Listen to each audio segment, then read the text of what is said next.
What's up, world? This is America. My name is Hobson McCain, My name is Mark Ray Redmond. and as you see, our format has changed a little bit. We are here with PA senatorial state senatorial candidate Mark Pinsley. How you doing, Mark? Very good, thank you. Yeah, Thanks for thank you. having me. It's great to have you on the show.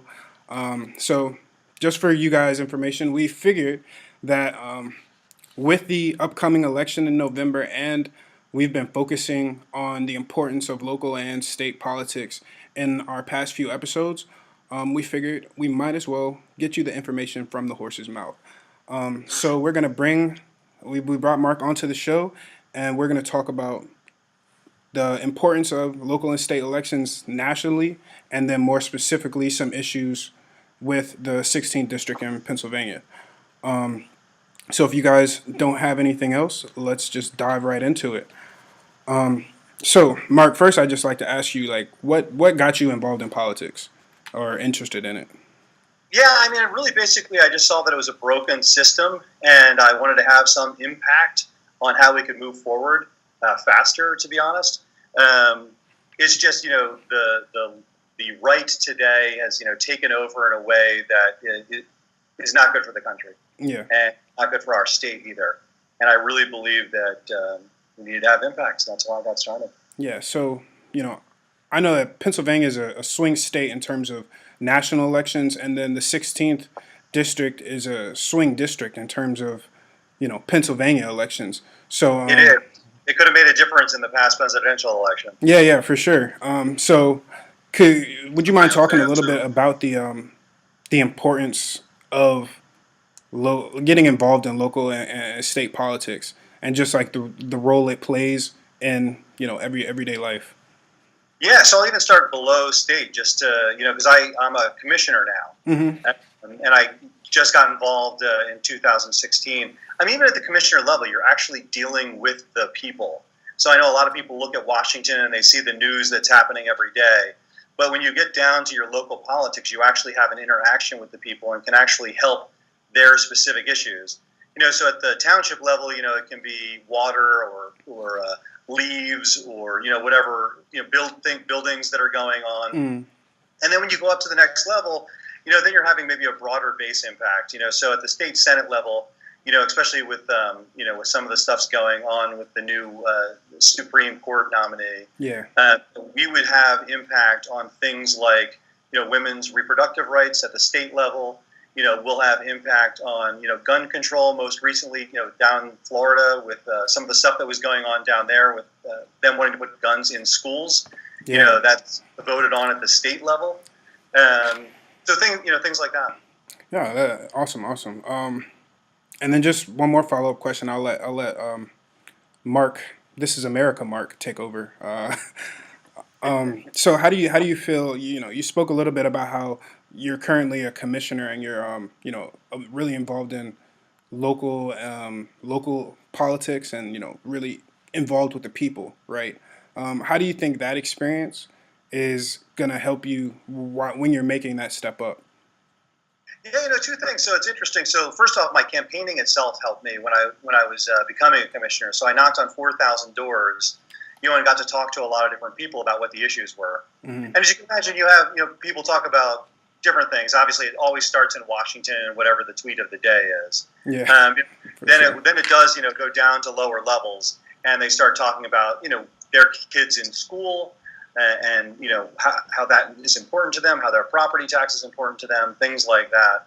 So first off, campaigning actually just helps in general. Like you actually get to go out and talk to people. Mm-hmm. And then when you're actually a commissioner, you're actually dealing with things on a regular basis that get voted on, and you have people coming at you specifically asking about whatever the issue is. For example, we have a large development that's going in, and we have a lot of questions about the development, both in terms of water, in terms of traffic, in terms of all the things that are at the ground level.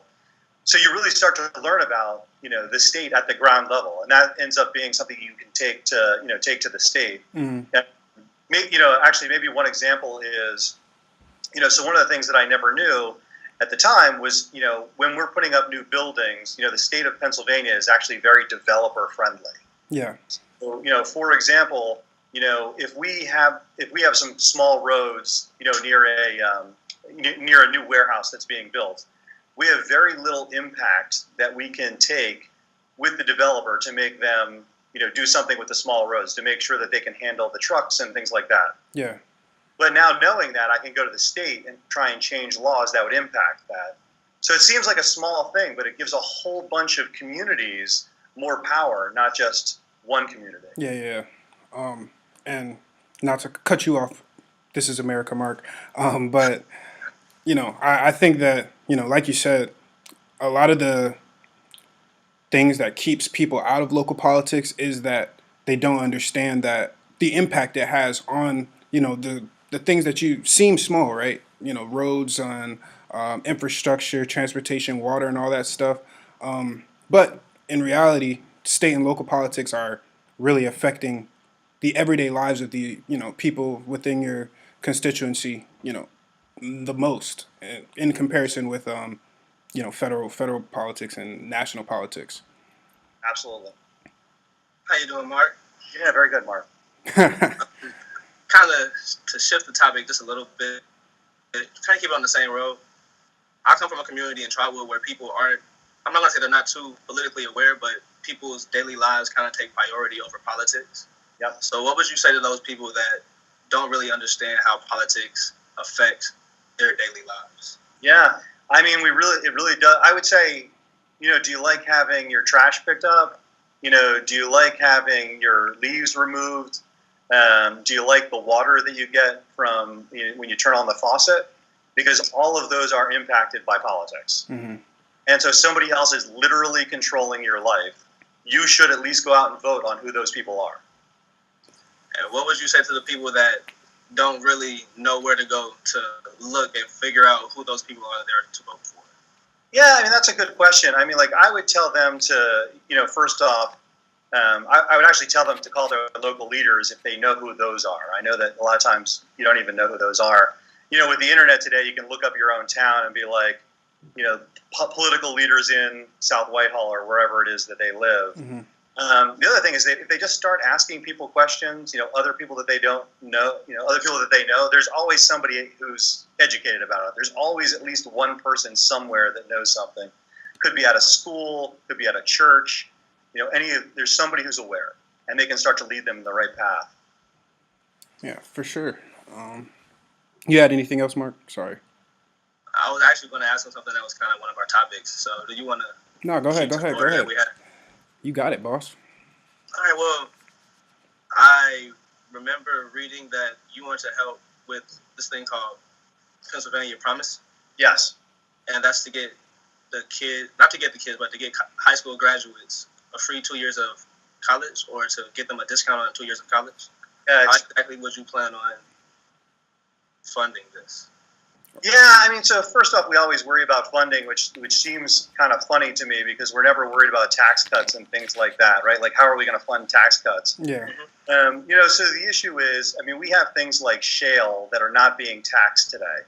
We should absolutely be taxing, the corporations that are, pulling out, gas from our state. So that would be one way of funding it. The other thing is that there's corporate tax loops, there's the Delaware tax loop. There are plenty of ways to fund it. We just need to make that happen. Yeah, I understand and I believe you. I agree with you 100%.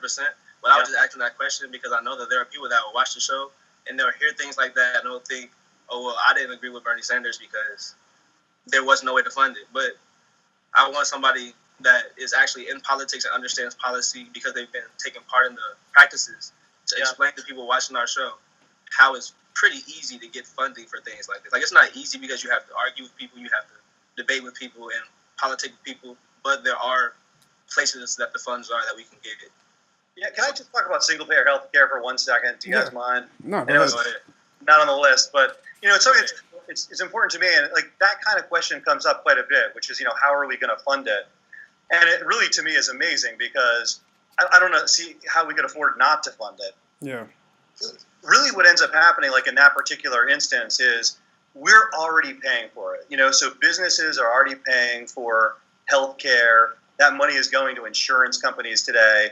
So instead of going to insurance companies, we're talking about, refocusing that money and having it go to, like Medicare, for example. So it was Medicare for all, so that everybody, had access to health care. And even if we can only get it here in the state of Pennsylvania, so there's currently a bill available both in the state Senate and in the state House that would make single payer available right here in Pennsylvania, which I am a big proponent of. That's awesome. And just to follow up on the, kind of switching back to the education front, I just would like to emphasize that, Pennsylvania definitely has a lot of room for improvement in terms of funding for education. For per capita funding, Pennsylvania is ranked 47 out of 50 in the U.S. And through PA Promise, it would jump up to 36. And I read online that it would take $1 billion to fund the PA Promise plan to pay for high school graduates to have 2 free years of community college education, and then was it under 100,000? Families making under 100,000 would. Yeah, it might be 110 or 120,000, but yeah, somewhere in that range. Yeah. Yeah. So and that would only if they were to choose to fund that through an increase in taxes, which just like you just explained, that's not the only way to get that money. But if they were to, that would only result in a 1% increase in state taxes. So exactly right. Yeah. So it's just.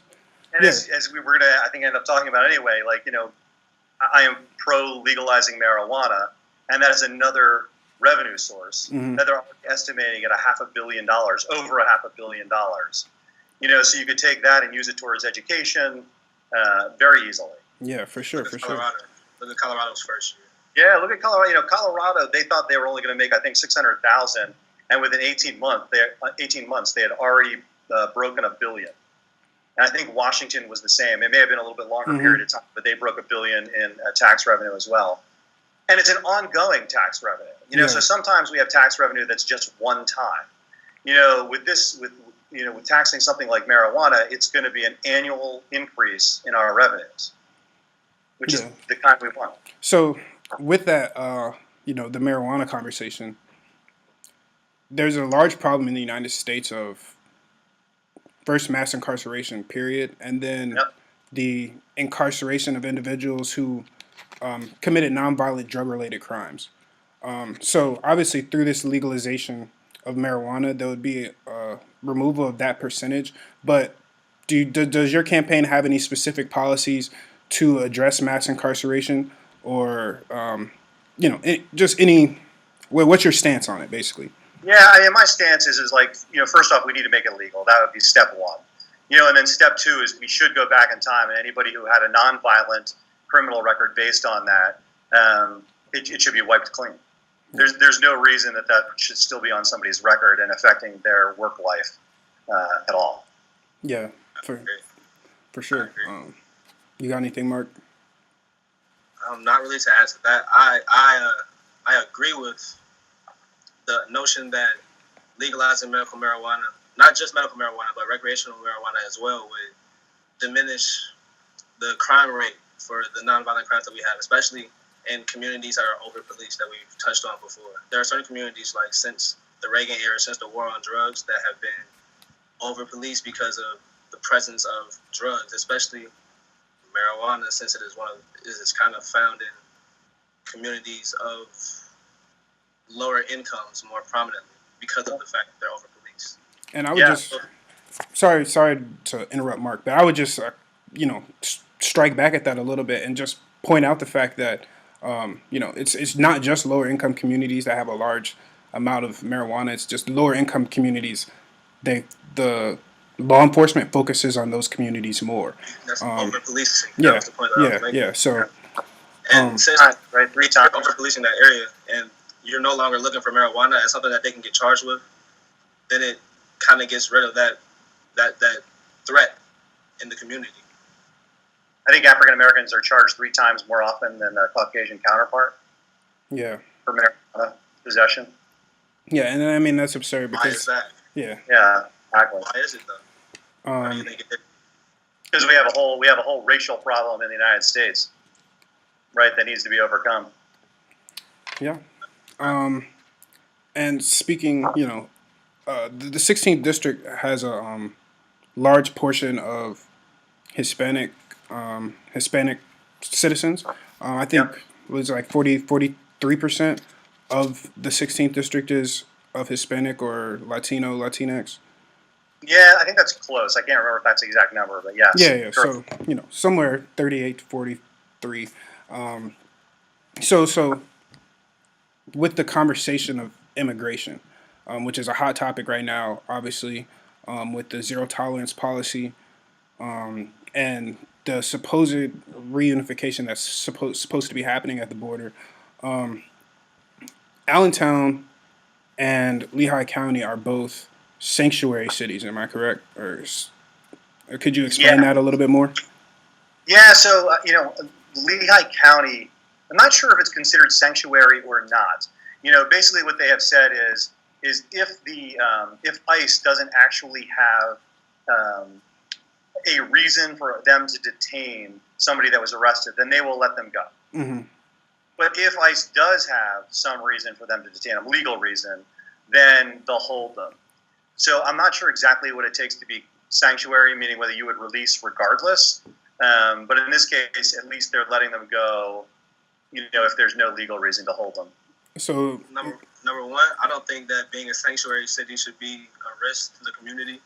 And two, the delegation of sanctuary city, from what I've read, is something that is handed down from the federal government. So the discussion that I read was to define sanctuary city, like have a strict, solid definition, so that it's not at the discretion of the government as to who gets funding, because they're defunding what they consider sanctuary cities, and that's why it's a big deal. So, unfortunately, there's not a lot that you can do at the state level to help, but all I can say is anything that I can do, I will do. mm-hmm. Because this is a ridiculous situation that we are in. And especially, if you don't believe in anything else, if you at least say the dreamers, are people who came here, their kids, it was not their fault at all. I don't even understand why we haven't gotten past this issue at this moment. Yeah. If you were a dreamer, how could you go to sleep at night? I wouldn't be able to sleep. Yeah, it's ridiculous, to be honest. But hopefully, in November when we elect, Mark Pinsley and others with like-minded, like-minded ideals, we can, combat this issue a little bit more. Yeah.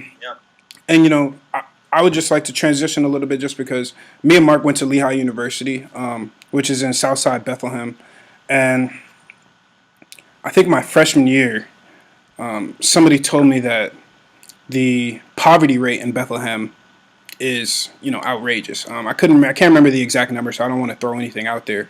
But in terms of combating the problem of poverty, in, obviously there's a problem in America, but specifically in your district, what plans do you have for that? I mean, the first step would be $15 an hour. Mm. Right? We need a minimum wage that's $15 an hour, because you can't live. I mean, first off, even at $15 an hour, it's hard to live. But imagine living at $7.25. And I think it's a huge percentage of people that are currently at minimum wage, and they end up bringing home half of the family income. Wow. Half of the family income. Where are you living? Yeah, that's crazy. Yeah, and you think today, employment is not the issue. What are we at employment wise? We're basically fully, 4.5% or something like that. Yeah, it's and I don't want to take it away from people that are not employed who would like to be, but basically the government or the nation is running a near full employment. So that's not the issue, right? The issue is definitely around wages. Yeah. And we need to do something about that. And the beginning is having a minimum wage. And then a little bit related, I know that a large part of your campaign is focused on progressive energy in terms of, using renewable resources to basically, energize the 16th. And you said that on your website, it says that you think that the Lehigh Valley could be a forerunner for that in Pennsylvania. Can you talk on that a little bit more? Yeah, I mean, so first off, one of the things that we do not have here is we have no fracking done in Lehigh County. Mm. So, because of that, we don't have to worry about the unions that are, that get money from fracking or anything like that. So from that standpoint, there's no political pressure within the county to allow for fracking. So that's number one. Whereas if you're in a community where there is fracking and the people in the in the county are making money, you feel that political pressure because that's how they're making their living. Mm-hmm. So we're very fortunate in the fact that we don't have that. Just as an aside, I went up to Montrose, Pennsylvania, which is where there is fracking. And, I looked around, and first off, there's very few people employed in that area. Wow. When you look at all the wells and stuff like that, they were drilled. Once they were drilled, there's now wells there. There's nobody that really operates it. It's basically on its own. So I don't know where the employment is. It's just employment in small numbers. And I guess if you're a small town, small numbers are a big percentage of the town. But in terms of Pennsylvania, it's not big numbers. The second thing was, we went to a gentleman's house and he turned on the faucet for us, and it was like gunk that came out of the faucet because of all of the drilling and the wells that went around. And so you couldn't drink that water. So he had to travel away, fill up a big barrel of water every 10 days in order to have clean water to drink. Eventually he stopped paying his mortgage on his house for a variety of reasons. And the bank has not come to repossess the house because it has no value. Wow. Nah, that speaks a lot to just the whole situation, because That doesn't make any sense. Right, exactly. It doesn't make any sense. That's how bad it is. So here in Lehigh County, we have this opportunity to really fight for things like, the new type of plumbing systems that use gravity in order to move water. To look for solar capabilities wherever they are. To design buildings that are based on the current environment around you. So, you try and build a building so that the wind goes through the building in certain ways in order to move air through the building. There's so many things that we can do, and we can do it right here in Pennsylvania and start right here in Lehigh County. Yeah. You got something, Mark? I kind of wanted to shift the topic a little bit. The biggest thing that I realized, or the biggest thing that I was studying was the PA Promise. Yeah. And I like that you're trying to help send kids to college, but I have a couple of questions. And number one was exactly who is going to be affected by the PA Promise? I think it's like 95%. I don't know the exact percentage, but it ends up being close to 95% of the population that has children will be positively impacted by this. Wow. Is there any? Well, this is it's not coming from me. It's coming from kind of some of the questions that I've gotten. They wanted to know exactly how this is going to impact smaller communities, and the only community that I'm really familiar with in the PA area is the Bethlehem community. Yeah. And like you said, Javi, the poverty rate there is very, very high. Yeah. The poverty rate where I used to live in the city of Dayton, is actually pretty high too. And I was thinking that one of the best ways to help in the long term would be to better fund public education. So is there any 12, correct? Excuse me? Are you talking about K through 12 with your statement? Yes, okay. So is there anything that could be included in the PA Promise program to help get funding for public schools, or is that something that's kind of out of the jurisdiction of state governments? No, it's not out of the jurisdiction of state government. It may be out of the scope of that particular program. However, I'm 100% with you. I think that so right now the K through 12 is underfunded by about $3 billion. Okay. And there's a fair funding formula.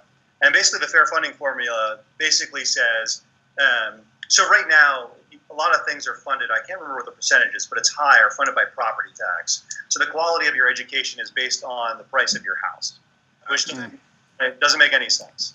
And the fair funding formula is supposed to sort of help with that. So the state contributes, and based on the amount of dollars that you're getting, based on your property tax, the state would adjust higher for those that are getting less, and less for those that are getting more. But the way it's currently formulated, it only comes into effect after that law came into effect, which I can't remember when it was. It wasn't that long ago. And so it's only new money.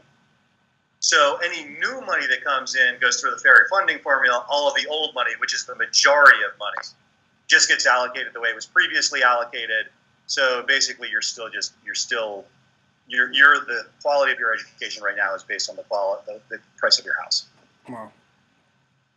Yeah, and we all know the history of the country, especially when I say the history of the country, I'm referring to our history of redlining and white flight and how that affects public schools. Public schools are funded, like you said, by property values. So in the communities that were federally subsidized with loans and things of the sort, their property values in those neighborhoods are obviously going to be higher. Yeah, exactly. I mean that's one of the big problems, right? Like my belief is we've got to create. Well, just as an aside, like one of the things that I think we need to change is also sort of how education works. Going back to sort of your original point, not just the funding, but when you think about it. So I have a son and a daughter, and they are completely different, right? My son, very STEM oriented, right? Very mathematical. Wants to be an astronomer when he grows up. No. He's 12. My daughter, who's 16, she's very artsy. So she loves the arts. She likes to be in dance and chorus, all those kind of things. So she doesn't do as well on STEM. And the fact of the matter is, like, her job will never be STEM related. Yeah, that's true. And I'm not saying that she shouldn't understand science, technology, and math and English, but it's just not as important to her. And so what I would like to see is, like, sort of as you're hitting high school, that you start to have different, I'm afraid to call it tracks, but different things that you could go on. So my daughter could take something that is actually relevant to the career that she's going to choose, and my son could take something that's relevant to the career they're going to choose. He's going to choose, regardless of whether either one of them end up going on to college. At least they'd be educated in a way that that could be used. So I think that's probably one of my number one issues. And then with that, I'm just interested personally in your stance on vocational training, because we've talked a lot about how the district as a whole, I believe, is a little bit lower than the state in terms of post high school education. So a lot of people are not seeing college as a realistic prospect, right? And obviously with the introduction of PA Promise and programs like that, an increase in funding, and if like you said, courses in high school were more specific to the students, I feel like that would definitely increase the number of people who go on to go to college. But for those, college isn't for everybody. For those who are, maybe not interested in going to college, don't want to go into the military, do you think that vocational training has a place in high school, or do you think that should be more of a postgraduate thing as well? No, I definitely think for high school. My brother went to vocational school, and so he learned, basically how to be a cook, and that's what he does now in his life. Without that kind of training in high school, he never went to college. I don't know what he would be doing, but he got educated in a way that allowed him to live a life. Yeah. Like, I know that here where I live, my parents tell me about when they went to school. They went to Patterson Co-op, and the co-op was kind of it meant that it was kind of a vocational school of sorts. Like, they had old school courses like woodshop. They had driver's ed as a part of their curriculum, and it was kind of like mandatory that they did things like internships or. Well, I'm trying to think of the right word, that this like shadowing almost. Like, you had to go and see what the job was. And we have something kind of like that here now called Miami Valley CTC. It's a career technical center, I think. I didn't go to it, but it's open to pretty much every school district. I think. I'm not sure if it's open to Dayton Public Schools, but I know that from Trotwood I would have been allowed to go to it. And that school, I'm pretty sure it's state funded. I don't think it's a private school, because I go to a public school and they would have let me go. And they had courses and focuses. Like, if you wanted to be a doctor, they had like a medical section that you could have been in. If you wanted to be a beautician, they had like a hair salon in there. If you wanted to, you see what I'm saying? Like, there was different angles that you could come into the school for. That's what I think. That's how I think school should be. I mean, I think that's a great idea, right? Like, because then you have some tracks that you can go on. You can sort of decide what's right for you. And like, even though you're young in life, there's definitely So as an example, my daughter, I'm not sure that she knows what she's going to do in life, but we know what she's not going to do. Mm. We know she's not going to be on the math side. That's clear. And so, like, I don't necessarily. I mean, like you said, like if they have an opportunity to see different things, like it gives them, it opens their eyes to, to what they can do. When most people get out of college, they still don't know what they're going to do, right? Or when they go into college, right? Yeah, I'm undeclared, or I'm in finance, or whatever. Well, what are you going to be? I don't know. Yeah, exactly. And I was gonna actually make that point before you said it. Just that the specificity of the high school curriculum, depending on the student. I feel like that could get a little bit of pushback because I know that when I went to college, I came in as a mechanical engineering major, and obviously, I was math inclined in high school, or so I thought. And then, got to college, tried the mechanical engineering paired with football, and discovered that probably wasn't the best course for me. So, I think that exposure in high school and, like you said, the ability to explore while you're still getting a pre-graduate or pre-graduate education or K through 12 education. I feel like that could definitely be not only a possibility for improvement in terms of the education rates, but also people would be more interested in school. Kids wouldn't be, skipping school to go do dumb stuff with their friends, getting in trouble. They'd be growing up to be functioning adults, even if they don't go to college, right? Yeah. They would have a focus. They would have a niche in the world. Yeah. Sorry. I was saying they would have a focus and they would have their niche. They don't need that's something that that's what I've been hearing since I came home from college is that there's kind of it's not a divide, but there's a distinction between the people that went to college and the people that didn't because it is a self-made one. It's not one of who's better and who's not. It's just like the people that didn't go to college look at the people that did go to college and see the ones that aren't working right now because they just graduated and looking at their degree like it's not worth as much as the vocational training that they got for the last 4 years that they've just been working. Yeah. Because I know people right now that didn't go to college and they're making $50,000 a year because they started working 4 years ago. So like you said, college isn't for everybody. Some people find something else that they want to do that isn't necessarily a major in college. And it could have been something that they could have started in K through 12. Yeah, started building on.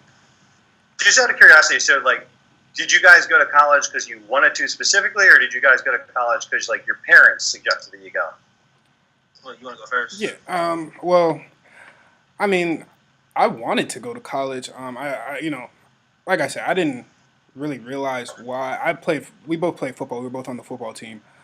So I knew that I wanted to play football in college, and I knew that there's a path that's ingrained into American children.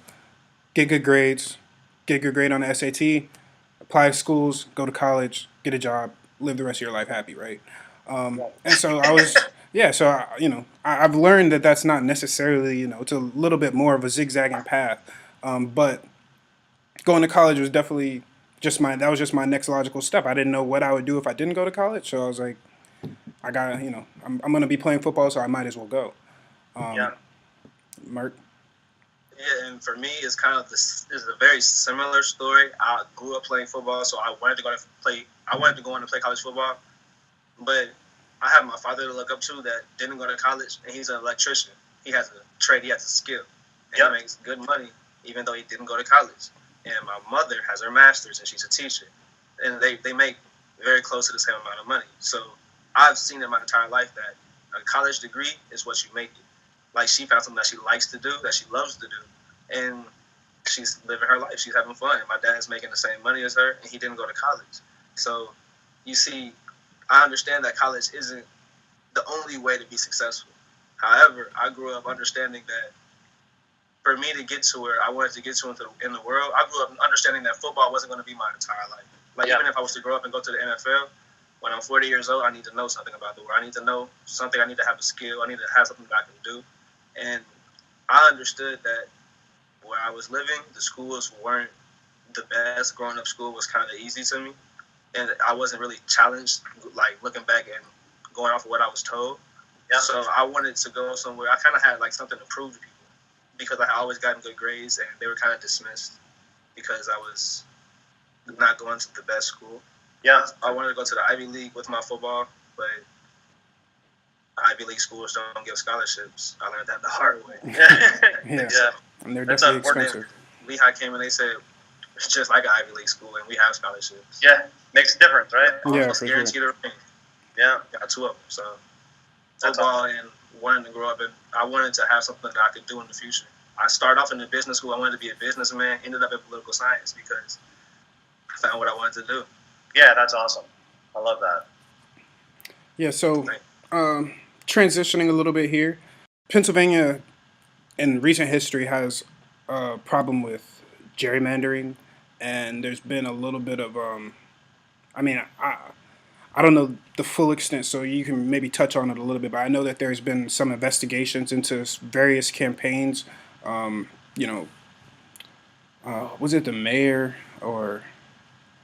But anyway, so how would you what are your stances on gerrymandering? You know, obviously it's not a good thing in terms of just for democracy's sake. But what are your stances on gerrymandering, and then on how to fight corruption in the political process? You know, we see a lot of that even in national politics, with the Russian investigation. You know, whether the Trump administration was involved or not, you know, Russia interfered with our election, so this is hurting our democratic process, right? And then corruption, you know, making people make campaign contributions to, you know, say that you're going to pass a bill that will help their company or something like that. You know, just things like that that hurt the general democratic process. How do you combat those? Yeah, so I'm very much a proponent of a bill called the American Anti-Corruption Act, and it has a lot of the components in it that you were talking about. So it's against gerrymandering, and for independent group of people that would help to design the maps, regardless of where you live. It's for ranked choice voting. So, and we've seen a real positive impact of that, like in the last election. So, for example, if you had wanted to vote for Jill Stein first, instead of it being throwing away your vote, you still would have been able to vote for whoever your second choice was and whoever your third choice was. And so, perhaps we wouldn't be in the situation that we're in, today. It deals with money in politics on both sides of the political spectrum. So, one on the campaign finance reform. So here in Pennsylvania, it's like the wild, wild west, right? So if you're not running for a federal seat, but if you're running for a state seat, if you guys want to give me $1 million, that's perfectly legal. I'm welcome. I can take it. So just keep that in mind. Well, if I ever find $1 million, I'm probably going to take it and leave the country. So, I might not give it to you. Sorry, man. But I'm the best. Yeah. Businessman. Yeah. You're in business school. That's it. So, but that's an example of in my opinion, that's legalized corruption, right? Mm-hmm. The fact that you could take that much money means basically, somebody who wanted to come in and help you win an election, could give you enough money that you could beat any candidate very easily. Yeah. So that's sort of pre-election campaign finance reform. Then there's sort of post-election. Let's assume you win. Here in Pennsylvania, you're allowed to take gifts.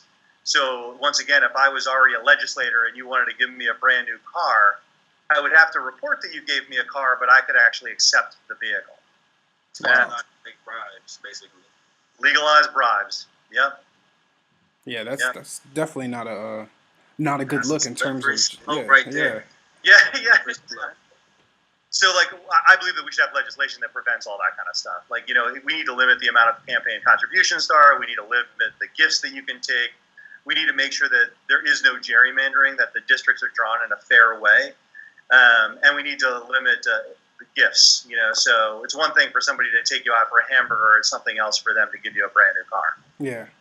And when we say we need to, limit gifts, people need to understand that the loyalty of your representative needs to be to you, not the person that gave them $1 million. Absolutely. Pharmaceutical companies come in here, drop $1 million, no issues. That's wrong. So yeah. So if you guys don't have anything else, I'd like to just transition to our last little segment. user submitted questions, and we have three or four good ones that I think we could ask that we thought were particularly interesting. And the first one we touched on a little bit. This is coming from Alexis Wright. She's a master's candidate in mechanical engineering at Lehigh, and she said she wants to know what are some trends you have noticed in the energy sector so far as solar power is concerned, and where do you see the industry going in 5 to 10 years? What thoughts have you given to solar energy for the state of PA? Yeah, I think solar energy. Unfortunately, I'm not sure exactly what percentage it can derive. We can derive energy from it in terms of Pennsylvania, but it's a big amount of energy that we can get from it. Mm-hmm. So right now, solar energy is of course being hit because Trump is now taxing solar panels that come over. So that's not helping. Yeah. But assuming we get past that issue, or we start developing here, however it ends up happening, here in the Lehigh Valley, what we're seeing is twofold. One is solar energy is being used for large industrial buildings, and I think that can be a huge impact. The second thing is like these same buildings are starting to use things like LED lights, so they don't require as much energy as they did in the past. So I know that there are several buildings across Pennsylvania that are close to zero, a net zero, meaning like if it's sunny out, they're generating all the energy that they need. Awesome. So I'd like to see that all across Pennsylvania. Yeah, I don't see any negatives of that and a lot of positives. Yeah. Then I guess I'll ask my second question. This I'll is explain my questions in. I kind of like sprinkled them in while we were talking. So. oh well, That's it's great. all right. So I guess this will probably be the last question then, unless I come up with another one, and I'm pretty good at that.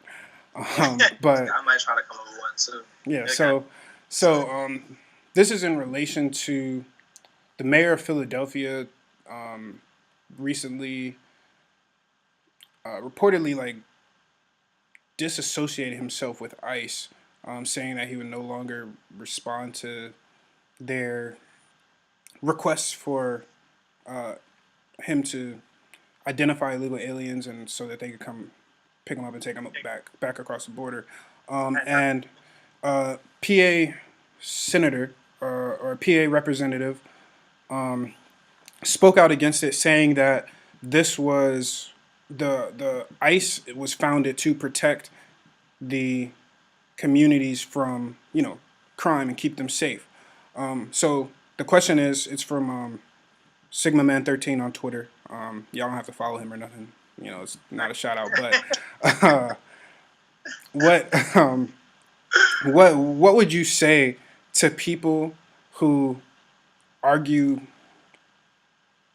that point, that ICE and immigration laws and the way that immigration laws are being enforced right now are designed to keep communities safe? You spoke on the fact that you spoke on DACA. You spoke on the fact that you're, pro making citizenship as accessible as possible. So, what would you say to those individuals who think that these laws are designed to keep them safe? Oh, that's a good question. The problem is, for people like that, you need to have individual stories, right, that show that ICE is not there to keep them safe. We had a gentleman here that was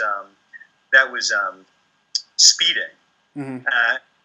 They pulled him over for speeding. They realized he was an illegal alien. He has no other record, and they put him in a detention center. So how are they keeping? And he'd been here for years. This is not like somebody that just came over and they happened to catch him as he walked in the door or anything like that. Yeah, been here, has a family. That is an example of them not keeping us safe. They did nothing good in that instance. yeah. And then that's not to mention the I guess this is just me building on the question a little bit. Sorry for the pause.